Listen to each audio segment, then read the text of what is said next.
Shalom. I'd like to give all praises to Yahweh. So through the Spirit, we out here again. Nothing changes with us. Who else we are? As we see the world turns, it gets worse and worse. In terms of like the conditions and the way people live and move. All we can really do is just fortify our minds. I mean, that's the spirit we had anyway. Like a stoic, we have a routine, we keep a schedule, we have a structure. We like to keep it that way. Since you said that, Google the word stoic. Let's get into that.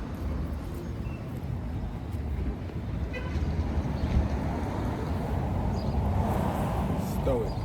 Stoicism is an ancient Hellenistic philosophy focused on self-discipline, resilience, and emotional mastery. It teaches that while you cannot control external events, you have total control over how you respond to them.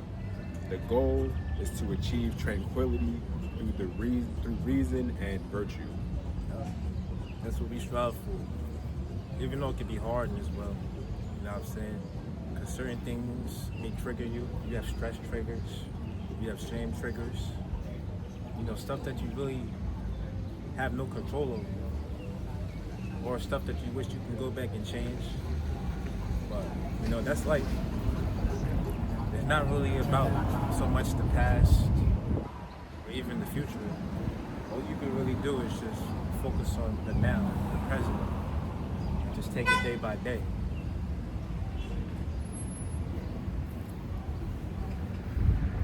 So each day, we look for the Lord to give us our daily bread.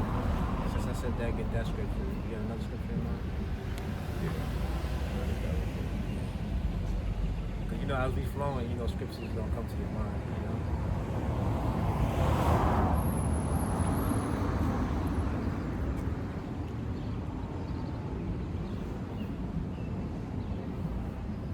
This is Matthew chapter 6, verse 11. It says, "Give us this day our daily bread, and forgive us our debts as we forgive our debtors." Yeah, so ask the Most High to forgive you for your sins, because He can really hold that against you. And notice how it's plural, debts. So it's like none of us is perfect. We all have things that we can do better, but due to our circumstances, or for one reason or another, we can't be perfect. So when you pray to the Most High, you should really be asking, for mercy. Ask the Lord to forgive you for your sins. Because like I said, none of us is perfect. And the Most High, He could hold everything that we do wrong against us and over our heads, But He doesn't. The scriptures speak about how the Lord is, merciful. We're under grace right now too, as well. Is there more on that?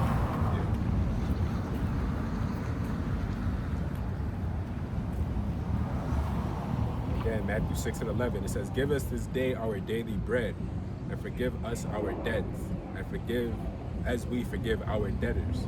And lead us not into temptation, but deliver us from evil. For thine is the kingdom, and the power, and the glory forever. Amen." That's a prayer right there. You go wake up every morning and say that prayer. You can recite that.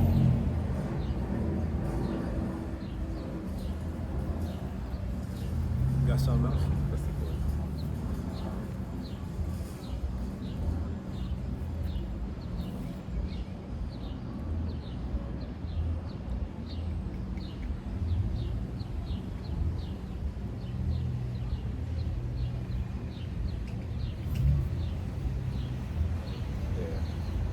Get that Isaiah off that dirty thing. This is Isaiah chapter 30, verse 8.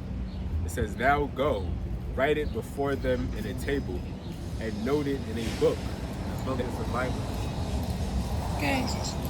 that it may be for the time to come forever and ever." Yeah, and that's talking about prophecy. Because within the Bible, you find out the prophecies. And these is prophetic times that we're living in. So that's why we measure things going on in the world with biblical prophecy. We can tie together current events with prophecy. Like what's going on with the Strait of Hormuz. They're saying that it's still closed. Therefore, there's no flow of oil and gas. So that's going to have a direct effect on the price of gas and energy. And they're saying by like June, don't be surprised when gas is $7 a gallon. Yeah. But it's like, what you gonna do? You gotta get the gas. So Niggas is still gonna pay. you have to pay for it. And they're not gonna do nothing either.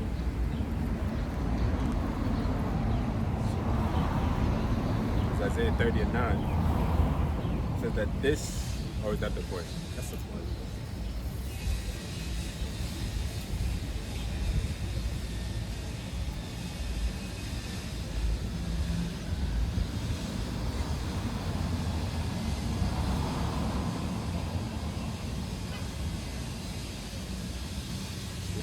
Go to 2 Peter chapter 2, verse 7.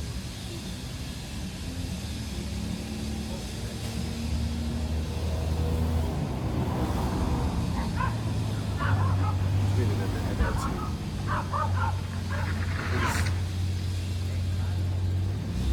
This is 2 Peter chapter 2, verse 7 in the NLT. It says, but God also rescued Lot out of Sodom because he was a righteous man who was sick of the shameful immorality of the wicked people around him.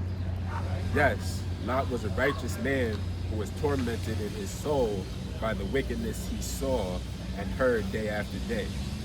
So you see, the Lord knows how to rescue godly people from their trials, even while keeping the wicked under punishment until the day of final judgment.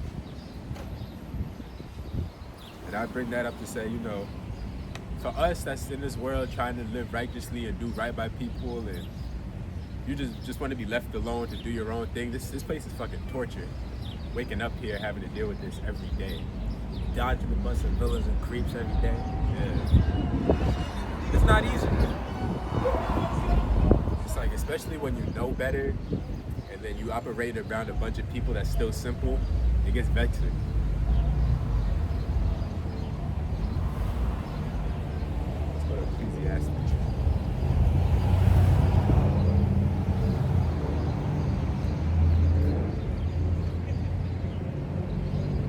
Read the 9th verse again, 2 Peter 2:9. It says, so you see, the Lord knows how to rescue godly people from their trials, even while keeping the wicked under punishment until the day of final judgment. Because here it is, you are trying your best, but you'll still go through hell in your daily walk.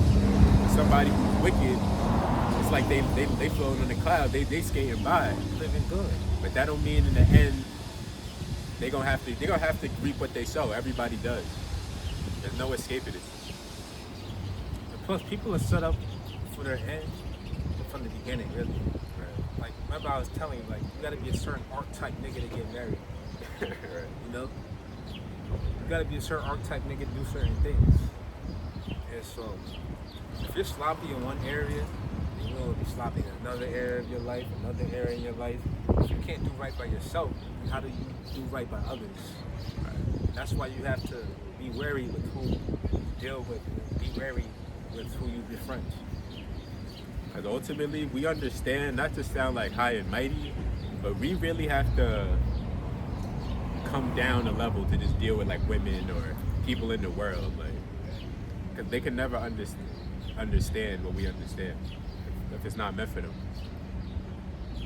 Yeah, like you said earlier, show me one person that's married that's living good. They all doing bad.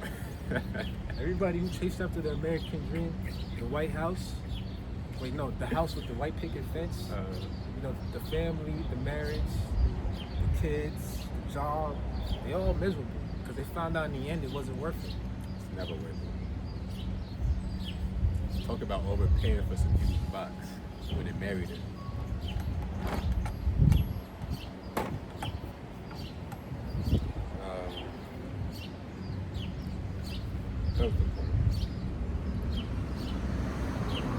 I'm seeing people get divorced left and right.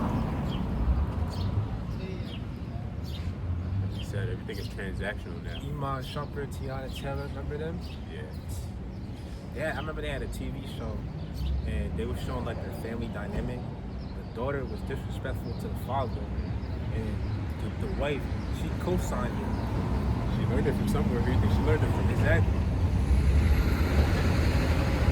So nowadays, you can't even find a submissive woman in America, Babylon at least. But that goes back to that archetype you was talking about. Here it is, you're a millionaire, you playing in the league, and you still taking shit off a woman.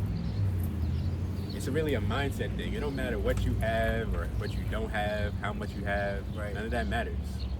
It's either you are this way or you're not. You like that or you're not. Or you decide that you want to change your ways, and then next thing you know, you get divorced. You gotta say yes to everything. Yes, my dear ass nigga. Just to keep the peace. Niggas, when you get married, you find yourself taking the low a lot. If your bitch doesn't call you Lord, then what do you really have? Yeah. You know how Sarah used to call Abraham, and she said, "Yes, my Lord." You know what I'm saying? But women today, they would look at that as oppression. Like, you used to say that to them, they'll be like, "What do you think you are? Or what do you think I am?" Like, maybe not all of them. You might come across a decent one, but don't get your hopes up. Yeah. They might call you daddy. It'll be fun in the beginning. Like, never mind. You got anything? Poppy, you deal with the Spanish girl with no Poppy. This is Ecclesiastes chapter 7, verse. But she was calling the last nigga Poppy, so how does it really feel for you? And once you know that, you know how to deal with women. Once you could accept that, you know what you got. Well, anyway. This is Ecclesiastes chapter 7, verse 1. The header reads, "Wisdom and folly contrasted." It says, "A good name is better than precious ointment, and the day of death than the day of one's birth." Yeah, because a good reputation goes a long way. It's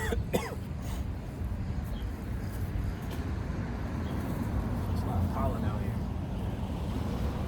Yeah, so a good reputation goes a long way, You really can't put a price on your reputation.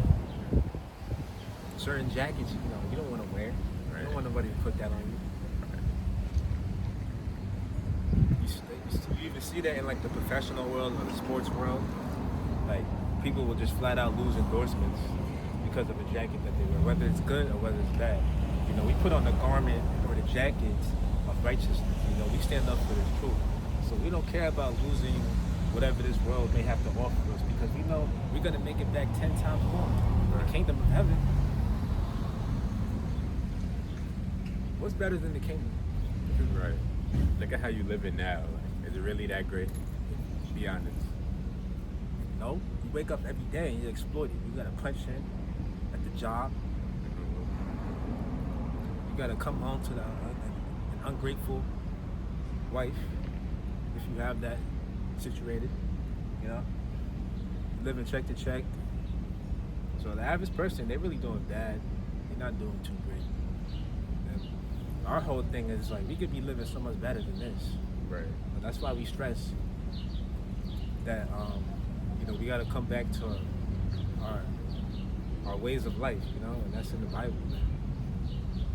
It's like, cause we know this ain't shit. Like people know that the life that they live in ain't shit, but they all think all I need to do is get some money. Go to college. It'll make it better. I just gotta get some money. Get a better job. You gotta pay a better paying job, But it's like even that, like in this economy. And that can all be taken from you on a whim, remember that. Yeah, well as that. You can get laid off. But even that's not gonna satisfy your spirit. Like Exactly. That'll satisfy your flesh, but not the spirit. And here in Babylon, that's what really is just the biggest burden. Like it's just a spirit. It's just you just really like it wears on you. Like you just be so tired of this place. Like more than ever, you just find yourself just sighing randomly, just randomly. You just be ready to go. Like, yeah, like you just be ready to check out mentally. yeah, just randomly throughout the day, you keep finding. You might be at the job, you're like, you might be around certain people, and it's like, yo, I want to get the fuck from around here. Right. But it's like, see, we know it gets better than this. So some people, they think it's as though this is good as it gets.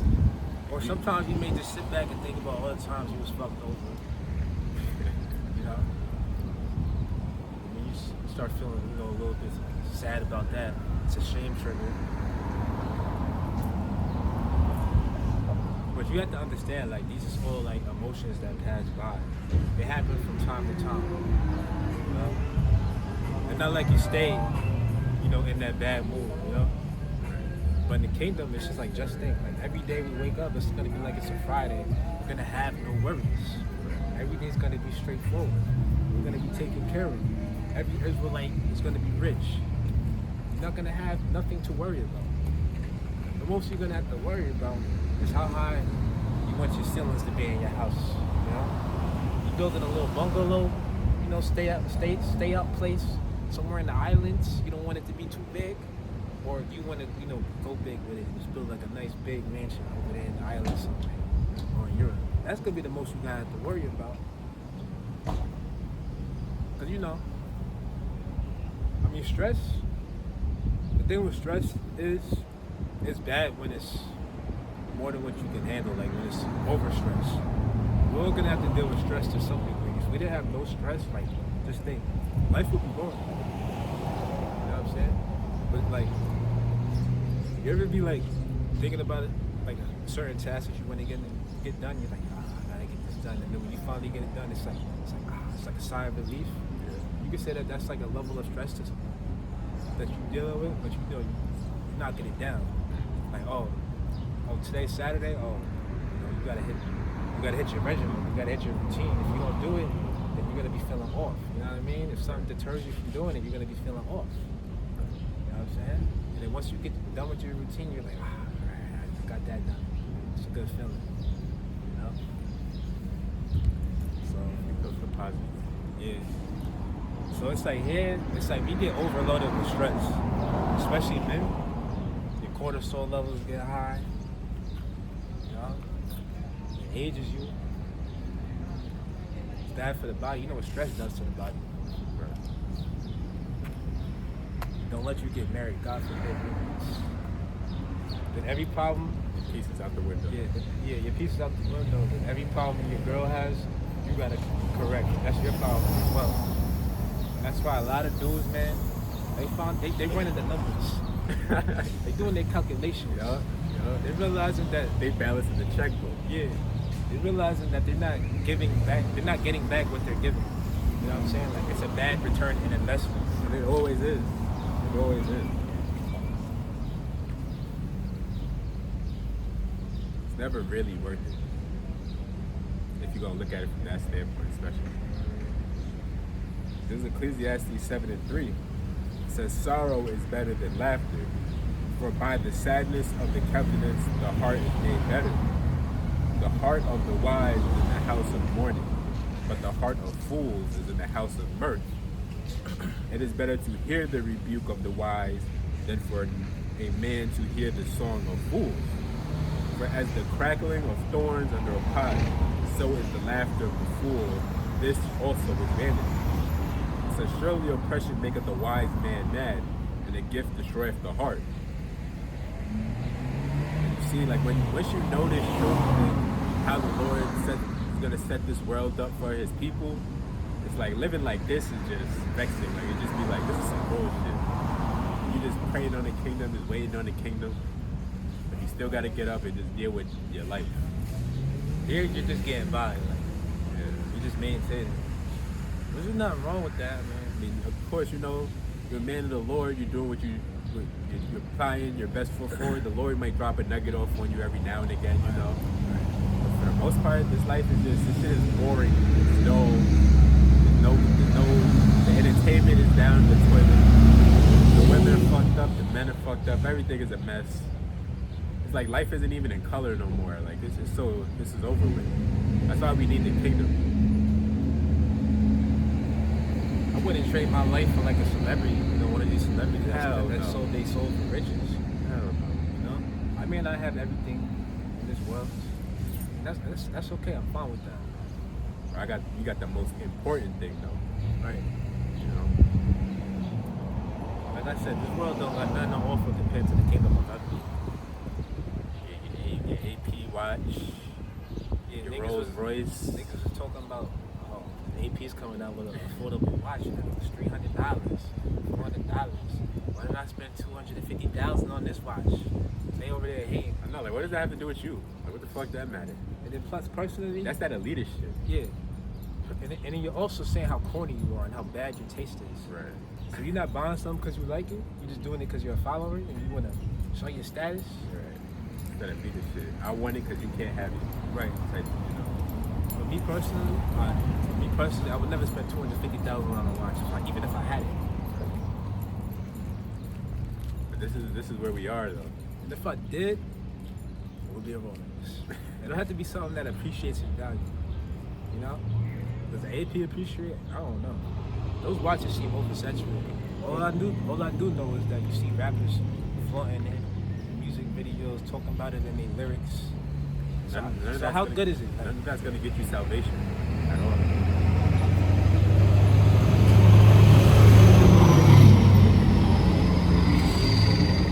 Again, Ecclesiastes 7:7 says, "Surely oppression maketh a wise man mad, and a gift destroyeth the heart. Better is the end of a thing than the beginning thereof, and the patient in spirit is better than the proud in spirit. Yeah. It says, be not hasty in thy spirit to be angry, for anger resteth in the bosom of fools."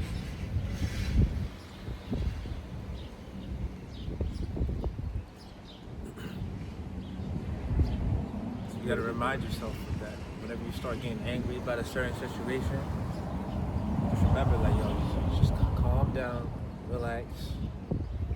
This is just a temporary feeling that you're experiencing, and it's gonna go through. You're gonna flow through it. You know, you're not gonna always stay angry. That's bad to stay angry and bitter anyway. Like, who can really do that? You know, that's just, detrimental that is to your body and your mind. I mean, how could you be mad at something forever? Like, you don't just get over it after a certain amount of time goes by, where you just don't even think about it no more at all. Or you may even correct what's wrong with you, or what's wrong with the situation, you know? Yeah. You do that as well. This is back. I'm gonna go to the NLT, Ecclesiastes 7:10.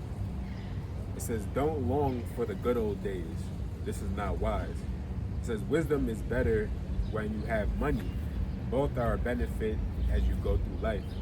Wisdom and money can get you almost anything, but only wisdom can save your life." That's true. It says, "Accept the way God does things, for who can straighten what he hath made crooked? Enjoy prosperity while you can, but when hard times strike, realize that both come from God. Remember that nothing is certain in this life."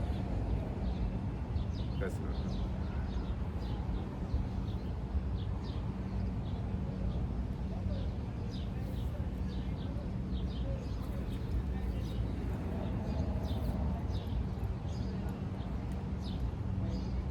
It was Ecclesiastes 8 and 11. We'll stay here in the NLT. It says, when a crime is not punished quickly, people feel it is safe to do wrong. But even though a person sins 100 times and still lives a long time, I know that those who fear the Most High will be better off. Yeah. So that's why you don't compare yourself to another person. You know, somebody else may have more than you, but you don't know what they did to get what they had. You know what I mean? You know they're not doing this. You know that much. Exactly. And this is like the task that's gonna pay the most dividends of all. You know, us performing and doing what we're doing. You know, not everybody can like live up to this task.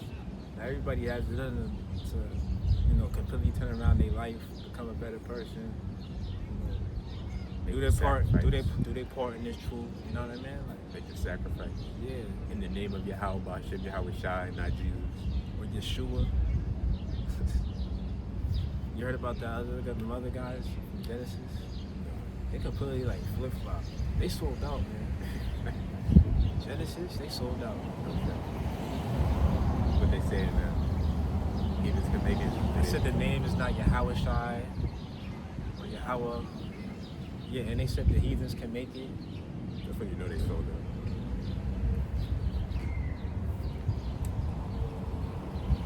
Back in Ecclesiastes 8 and 11 again. It says, but a crime is not punished quickly. People feel it is safe to do wrong. Even though a person sins 100 times and still lives a long time, I know that those who fear the Most High will be better off. The wicked will not prosper, for they do not fear the Most High. Their days will never grow long like the evening shadow. And this is not all that is meaningless in our world. In this life, good people are often treated as though they were wicked, and wicked people are often treated as though they were good. This is so meaningless. Yeah, and that's one of the many problems that we have to deal with mentally in this world. You know, we uphold ourselves to certain standards. Yeah. In our environment, everybody else, they live like heathens. That's why we're so loners. Because like I said, in order to be around people, we really gotta dumb ourselves down. Like we really gotta dumb ourselves down in the spirit and everything, right? And then that when you start doing that, that's how you drain your social battery. Like that shit draining you to the point where you don't even want to do it, so you don't. I'd rather say no to somebody inviting me somewhere than me feeling like saying yes because I feel guilty or whatever the reason. I would say yes, and being there just being miserable, like not liking the company I'm around. Yeah, don't feel bad for saying no to an invitation because you know it's not for you. Like somebody might invite you to their birthday party or like to their wedding or like whatever, you know. And if it doesn't sit right with you, you don't have to go. But I mean, at the same time though, I mean, if you end up going to a birthday party, it is what it is. It is what it is. It ain't the worst thing in the world. Yeah, no, you were in there. 1, 2, like you're just there. This is Ecclesiastes. Now, if you ask me, it's going too far when they throw a birthday party for you and they ask you to blow candles. That's going too far. I don't need no candles on my cake. Look a little sus, too. That's like pause. No candles on my cake. But here, blow the candles, man. You start blowing the candles like you fucking 5 years old. Like, grow up. This is Ecclesiastes 8 and 15 in the NLT. It says, so I recommend having fun because there is nothing better for people in this world than to eat, drink, and enjoy life. Yeah, so, you know, It's Saturday. It's Friday. yeah, so just, you know, try to make the best out of a bad situation. You know, that's how I think. You know, I try to have fun, as much fun as I can. You know, certain stuff that I like to do. But what's fun to me, it may not be fun to the next person. You know? Like, what's your definition of fun? Right. You know, it's all objective. I mean subjective. 16th verse. It says, in my search for wisdom and in my observation of people's burdens here on earth, I discovered that there is ceaseless activity day and night. I realized that no one can discover everything the Most High is doing under the sun. Not even the wisest people discover everything, no matter what they claim. So,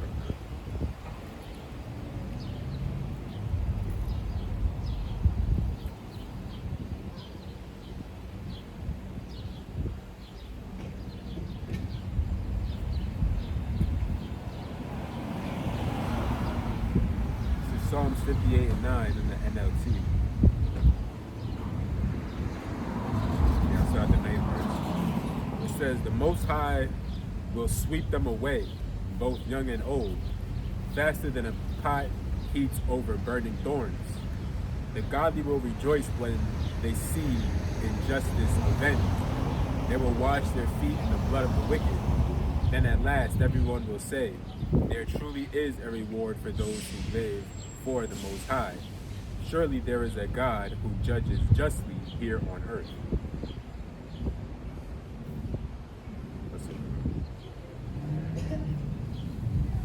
That's when we get to rejoice, you know, when Babylon gets destroyed and you get to start rolling into the kingdom being established, you know, laying that foundation, work with that. It's gonna be a glorious time. Until then, though, we just gotta maintain. Keep our program running. So the Apocrypha.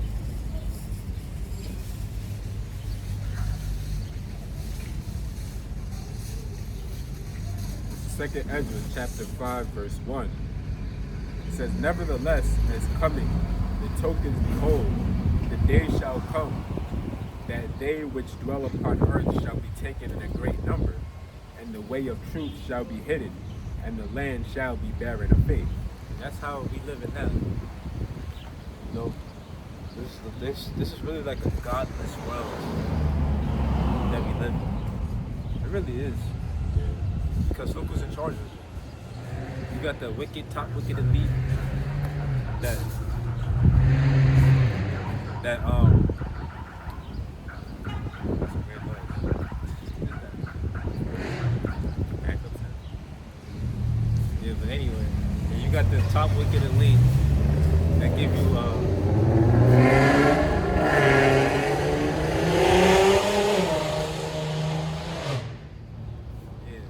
give you mortgages, they give you credit cards, they give you all these things that benefit them. Student loans.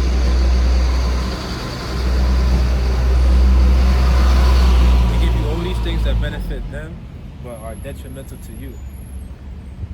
Like, you gotta spend your whole life in debt, and that's supposed to just be normal? $700,000 house. That's normal? The thing with those kind of things, like people signing on for these debts, when you take on these debts and you think, oh, I could pay this, that's literally you, that's with everything in your life going right. As soon as one thing in your life doesn't go right or as planned, you're in the hole now. All it takes is just one thing to go wrong. And I guess that's why I suspect some people still validate themselves through marriage. Because, you know, really the whole point of buying a house is when you want to start a family. You know? So obviously nowadays one income household, I mean, you're not paying a $5,000, $6,000 a month mortgage by yourself.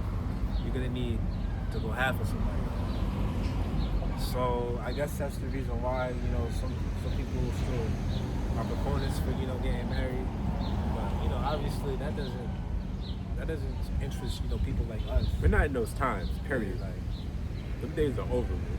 I don't care if you're in the world or in this truth. Them days of getting married is over with.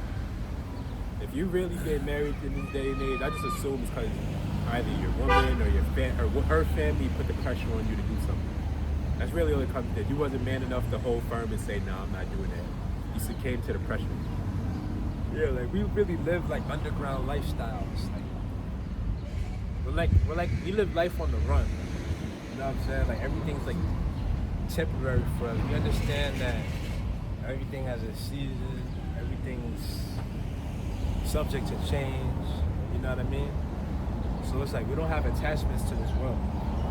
Really, in this world, it's just the emotionality of dealing with a woman. The patience that takes. I don't want to do that. I just want a woman when I want her. I'll wait to the kingdom to have a woman that I'll actually, like, you know, will be with forever. So, and then she'll be acting right too. right. And then you'll have the circumstances to like afford her, really. Like 95% of our problems is because of money. Like, you think your girl's gonna complain as much? You got the nice big house, you got the money, you got the cars. That's the reason why people choose riches so much in this world, because they think that money solves everything. But once you realize like what it takes to get all that money, you find out it ain't even worth it. Like it still doesn't satisfy your soul. At least in the kingdom, she won't have no burden pressures of going to work to come to have to take home a house, take care of a house. That part. In the kingdom, she's gonna be a princess. She's not gonna have to lift her foot. You got people carrying her. So how can she complain then? Exactly. Not only that, but we're gonna have new spirits in us. Our bodies is gonna be changed. Multiple wives, so she don't have to take on the whole load herself. It's gonna be spread, you know, amongst however many. But this society, they push monogamy. Even if you are a man of means, they still want monogamy. Yeah. Unless you know that this is just fucked up. Like, Like what happened with that recent couple, Meg and Clay? You know, she claimed that he didn't want to commit to a monogamous relationship. Well, he's rich, so that's his right. He can exercise that right. And why is that a surprise to you? Especially not with you. If he's gonna do it, you think it's gonna be with you? Exactly. There it is. You done fucked every nigga from the Ben to Jerry. But you want monogamy, you want a ring, you wanted to buy you a new house.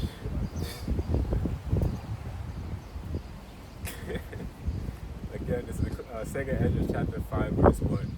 It says, nevertheless, as coming the tokens, behold, the day shall come, that they which dwell upon earth shall be taken in a great number, and the way of truth shall be hidden, and the land shall be barren of faith. But iniquity shall be increased above that which now thou seest, or that thou hast heard long ago. So, even the scriptures say things are only going to get worse. They're not getting better. I don't even know how you can be optimistic that the society will change and get better. I mean, when has it? It's only gotten worse in our lifetime. You've seen the cost of living steady go up, inflation steady increase. A car that was $55,000 25 years ago, that's like the equivalent of $100,000 today. Matter of fact, Google that. Right.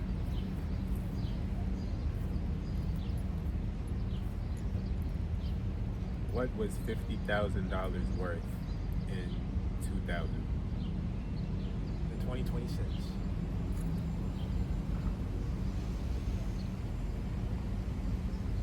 What is $50,000 in 2000 worth in 2026? $50,000 in the year 2000 is equivalent in purchasing power of about $96,695 in 2026, due to an average annual inflation rate of 2.57%. So every year inflation goes up 2.5%. Says due to an average annual inflation rate of 2.57. Total inflation 93.39 overall. It takes nearly twice as much money today to buy the same basket of goods, services as it did in 2000. Yeah, it ain't hard to tell. You can feel it. The price of everything is up. Gold, everything. All the things. Well, the gold represents the fact that gold is up. That shows you how the value of the dollar is going down. Man, the precious metals, even silver. Because gold is God's money. You know, this paper fiat money, it's only worth something because they tell you it's worth something and it's backed by the military. Right. Because when you, like, say if you buy gold, it's not like you're losing money as if you was buying a pair of sneakers or something. You buy gold, you're just transferring the form of your money rather than being paper currency. It's just solid gold now. So you didn't lose anything. You just transferred your wealth, so to speak.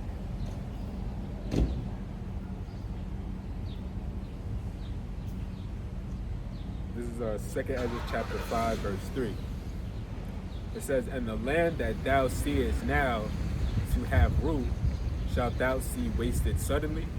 But if the Most High grant thee to live, thou shalt see after the third trumpet, that the sun shall suddenly shine again in the night, and the moon thrice in the day. Listen.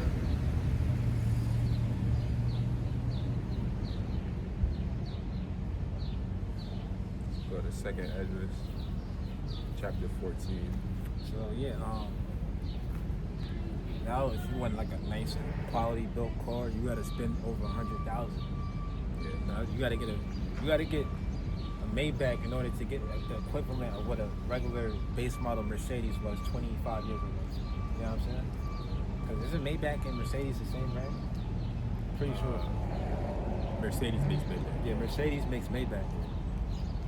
So now if you want that same level of quality, you gotta get a Maybach now. Which a Maybach is, come on, was that like $250,000 car? Felt like that 200. Couldn't get up there. Whereas, you know, back then, like, you were getting more for less of your money, basically. You know? Now It's you here. gotta like spend more just to get They're cutting the corners. same product, you know. They're cutting corners. Nothing is made as good as it used to be. And it's the same thing with music. You know, record labels are not investing as much money into, the industry and into artists in their budget. You know, they're cutting costs, which is why you see the quality of music videos down today. Quality of music's down. There's no more A&Rs. You know what I'm saying? Who the hell's really gonna sit there and like, as a producer, who's gonna really sit there and like go record digging and shopping, and hook up, the record player to whatever the system that they're using to sit there and create a own loop from scratch? Like, nah, everything's done electronically and digital now. You know. So basically, in this world, quality was traded for quantity, and that's the problem with everything. When you trade quality for quantity, you suffer. There's no such thing as cheap and good. There's no such thing as fast and good. These things take time.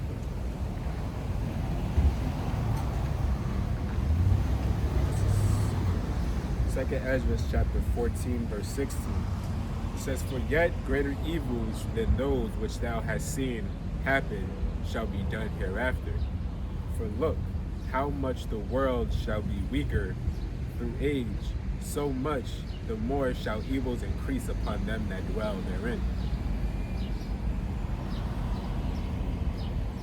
So again, it's only getting worse here. It's not getting any better in Babylon.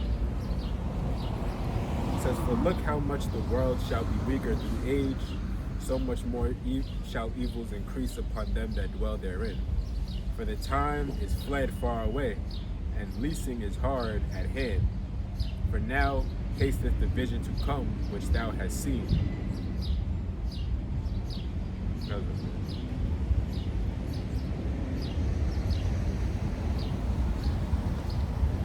Again,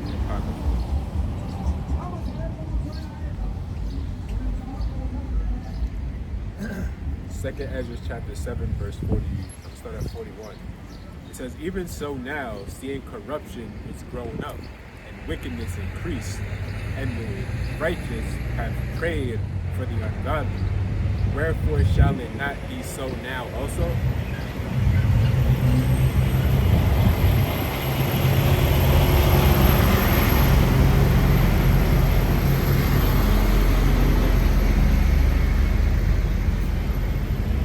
Says, "He answered me and said, This present life is not the end where much glory doth abide.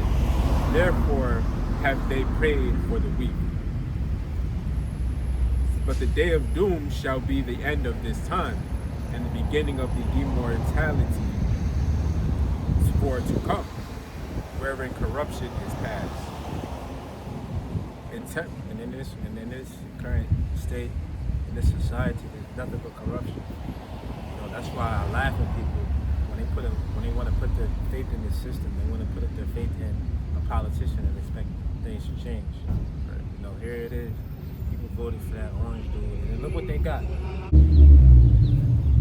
In Second Ezra chapter 7 and 44.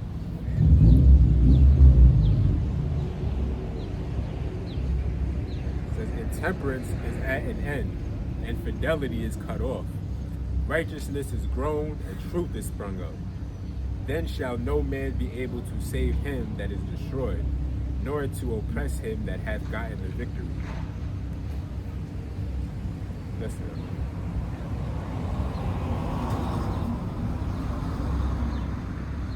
Let's go to Job.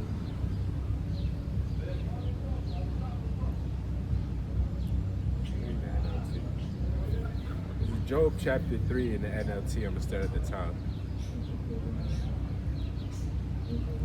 It says, "At last Job spoke, and he cursed the day of his birth.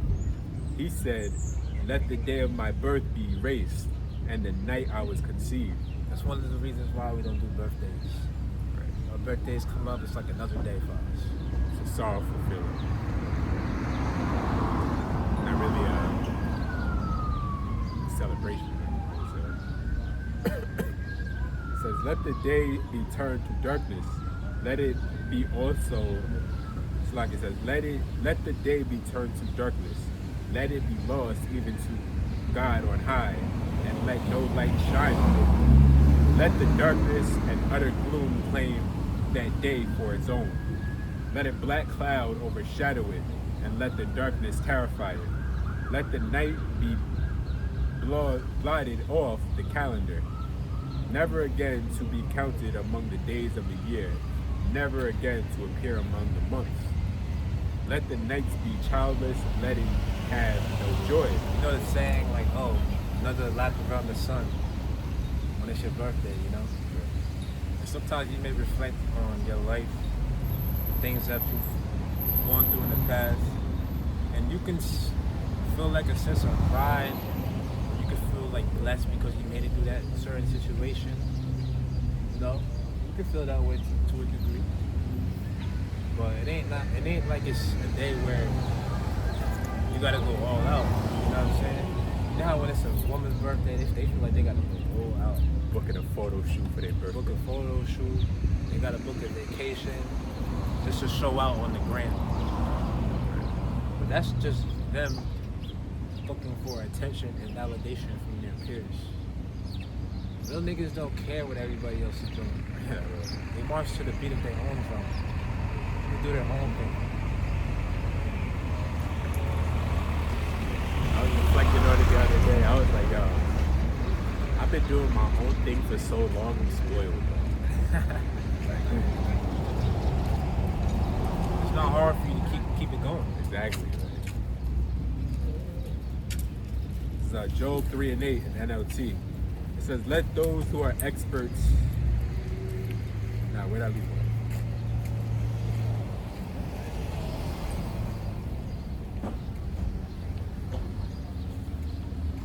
Yeah, so like Job 3 and 8 in the NLT. It says, let those who are experts at cursing, whose cursing could rules Leviathan, curse that day.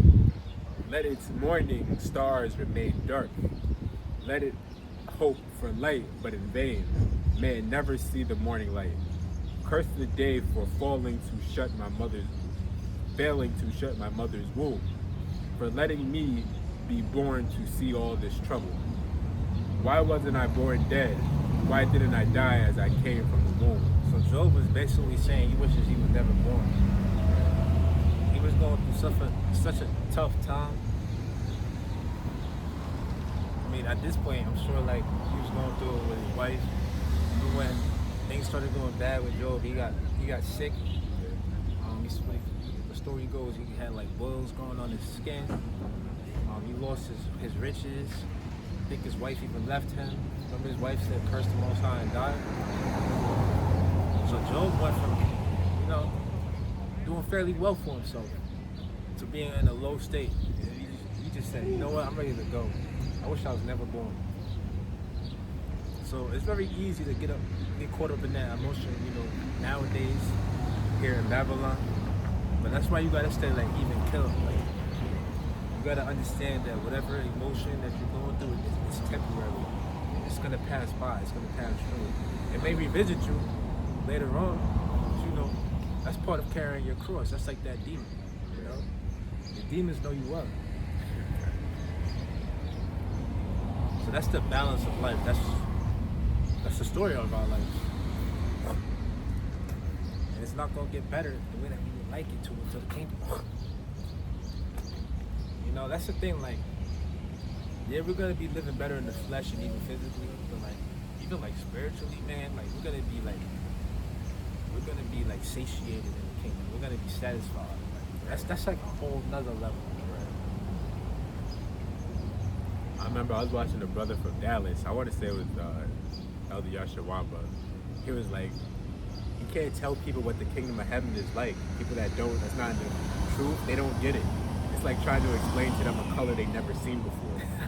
They can't get it. Yeah, I like and that. I was like, yeah, that's exactly. So Job 3 and 11. It says, why wasn't I born dead? Why didn't I die as I came from the womb? Why was I laid on my mother's lap? Why did she nurse me at her breasts? Had I died at birth, I would now be at peace. I would be asleep and at rest. I would rest with the world's kings and prime ministers, whose great buildings now lie in ruins.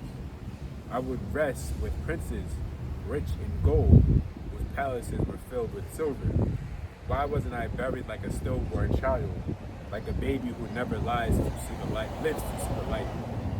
For in death the wicked cause no trouble, and the weary are at rest. Even captives are at ease in death, with no guards to come curse them. Rich and poor are both there, and the slave is free from his master. It says, oh, why give light to those in misery, and life to those who are bitter? They long for death, and it won't come. They search for death more eagerly than for hidden treasure. They're filled with joy when they finally die, and rejoice when they find the grave. Why is life given to those with no future, those God has surrounded with difficulties? I cannot eat, for sighting my groans pour out like water. What I always feared has happened to me. What I dreaded has come true. I have no peace, no quietness. I have no rest. Only trouble comes. Now imagine what that's like. Your worst nightmare becomes a reality.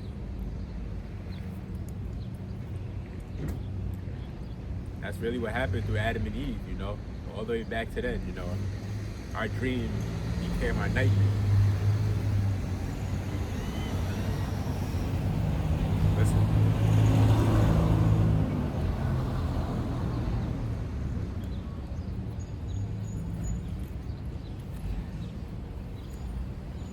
Let's go to 1 Peter chapter 4.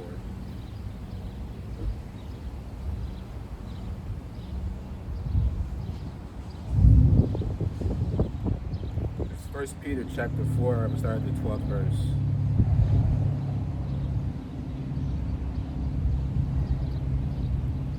It says, Beloved, think it not strange concerning the fiery trial which try you, as though some strange thing happened unto you.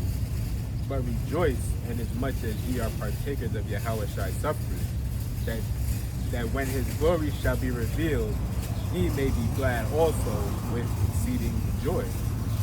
If ye be reproached for the name of Yahushua Mashiach, happy are ye. For the spirit of glory and of God resteth upon you.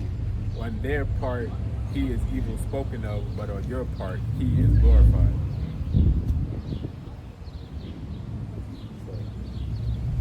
It says, but let none of you suffer as a murderer, or as a thief, or as an evildoer, or as a busybody in other men's matters.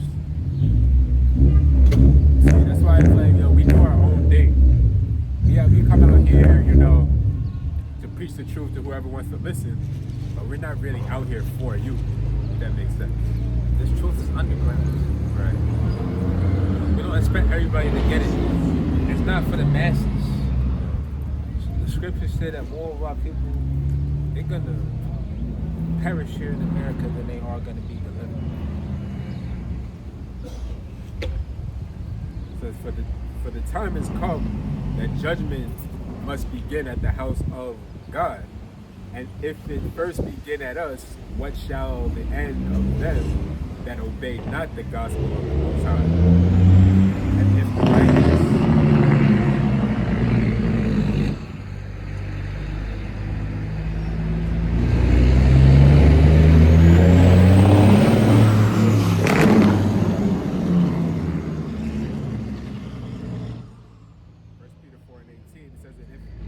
righteous scarcely be saved, where shall the ungodly and the sinner appear? Wherefore, let them that suffer according to the will of the Most High commit the keeping of their souls to him in well-doing as unto a faithful Creator. Listen.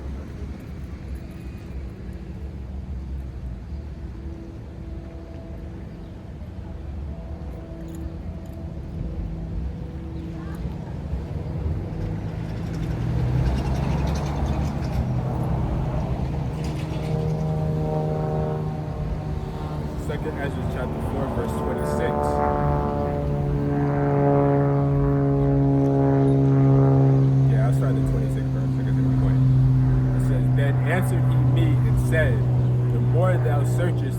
therefore thou shalt marvel, for the world hates it fast to pass away, and cannot comprehend the things that are promised to the righteous in time to come.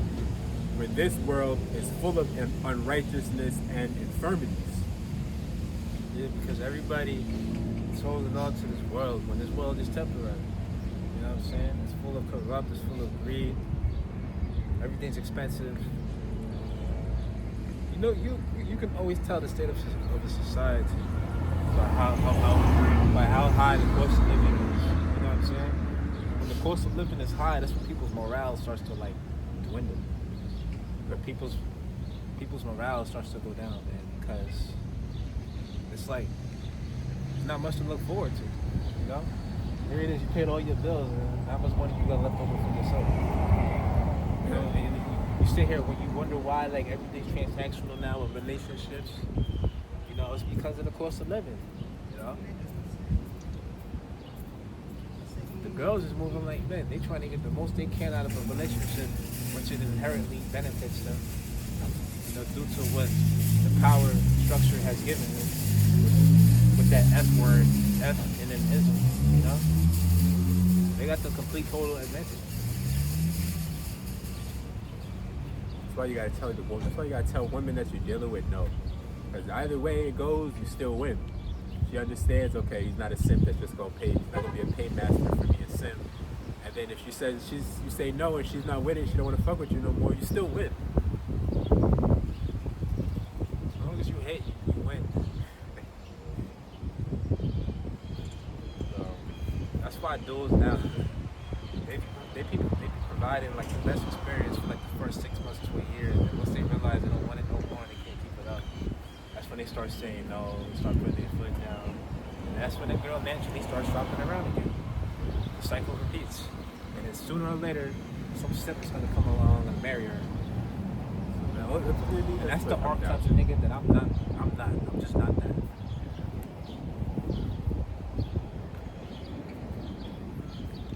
So second Ezra. But the women now, you can't even. The women are so wicked now. It's like, all right, they won't fuck with you. They'll find a nigga out there maybe that'll marry them, and they'll still be fucking with that dude that didn't marry them while they're married. Like, this is the reality that we're dealing with here in Babylon the Great. That's what happens when you empower them. You know what I'm saying? Like, you get all this chaos. There it is, you know, we're economically restrained. We're not having our way financially. The cost of living is sky high. Yet, your woman expects the world from you. That's why we need the kingdom of heaven. It goes to the delusion of women, though. They don't know what shit goes. Second Ezra 4:26. 28. It says, but as concerning the things whereof thou askest me, I will tell thee, for the evil is sown, but the destruction thereof is not yet come. If therefore that which is sown be not turned upside down, and if the place where the evil is sown pass not away, then cannot it come that is sown with good. And that's talking about the kingdom.